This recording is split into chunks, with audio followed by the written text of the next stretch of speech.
کی نعمتیں ہمیں نظر آتی ہیں یہ ساری کی ساری ہمارے لیے بنائی گئیں. یہ زمین، یہ آسمان، یہ پودے، سمندر کی مخلوق، یہ سب کچھ جو بھی زمین میں ہے انسان کے لیے بنایا گیا.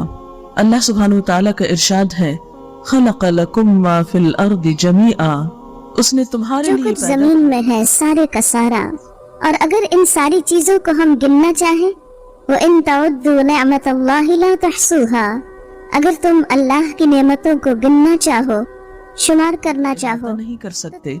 اگر ہم اس درخت پر نظر ڈالیں اور صرف اس کے پتوں کی تعداد کا اندازہ کریں تو ہم صحیح طور پر اندازہ بھی نہیں کر سکتے، ان کو گن بھی نہیں سکتے. لیکن ہم دیکھتے ہیں پتا کہ ان میں سے اپنی جگہ پر بہت اہم ہے اور اللہ تعالیٰ کی بے مثال قدرت کی ایک بہترین نشانی ہے. اللہ تعالیٰ نے انسان کی خاطر جو کچھ پیدا کیا وہ اس کے لیے مسخر بھی کر دیا. فرماتے ہیں قرآن پاک سخر لکم ما فی السماوات و ما فی الارض، آسمانوں اور زمین میں جو کچھ ہے تمہارے لیے اس نے مسخر کیا ہے تاکہ انسان اس سے فائدہ اٹھا سکے. کام لے سکے. انسان ایسا نہیں کہ یہ چیزیں انسان کے سامنے اس طرح سرکشی کرے کہ انسان اس سے کچھ بھی فائدہ نہ اٹھا سکے. ہم دیکھتے ہیں کہ انسان اپنے فائدے کے لیے نہ صرف یہ کہ زمین کی قوتوں کو استعمال کر رہا ہے، قوتوں کو بھی آج کے دور میں سولر انرجی، سورج سے نکلنے والی شعاؤں کے ذریعے مختلف طرح کی چیزوں کا استعمال، مختلف طرح کی چیزیں بنایا جانا، اور اسی طرح جو زمین پر نہیں بھی لیکن ان فضاؤں میں ہے وہ بھی انسان کی خدمت میں لگی ہوئی ہے.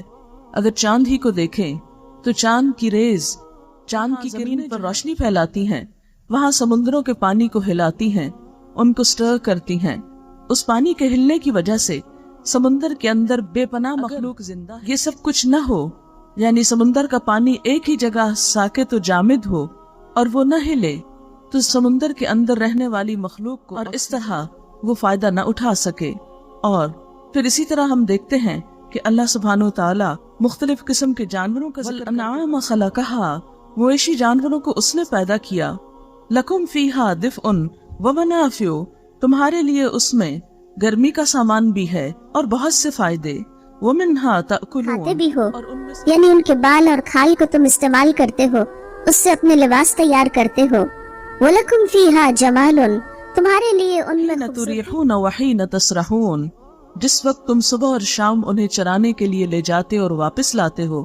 وَتَحْمِلُ أَثْقَالَكُمْ إِلَى بَلَدٍ لَمْ تَكُونُوا بَالِغِيهِ إِلَّا بِشِقِّ الْأَنفُسِ، ساز و سامان ایسی زمین کی طرف اٹھا کر لے جاتے ہیں کہ اگر تم خود انہیں اٹھا کر لے جاؤ تو بہت مشقت سے وہاں پہنچو.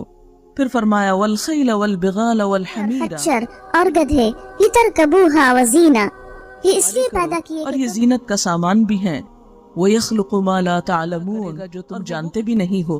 یعنی انسان کی سواری کے سامان صرف گھوڑے، خچر اور اونٹ، ایک وقت ایسا آئے گا کہ اور بھی بے شمار چیزیں پیدا ہوں گی جنہیں تم نہیں جانتے. پہلے یہ آیت اتری تو اس وقت کسی کو گاڑیوں کا نام بھی معلوم نہ تھا. نہ سوچا، کسی نے کبھی خیال بھی نہ کیا کہ کبھی کوئی چیز ایسی بھی ہوگی جو فضا میں اڑ کر انسان کو. لیکن آج ہم دیکھتے ہیں کہ ان سواریاں اپنے لیے ایجاد کی، اور آج آئندہ اور بھی ایسی چیزیں آ جائیں.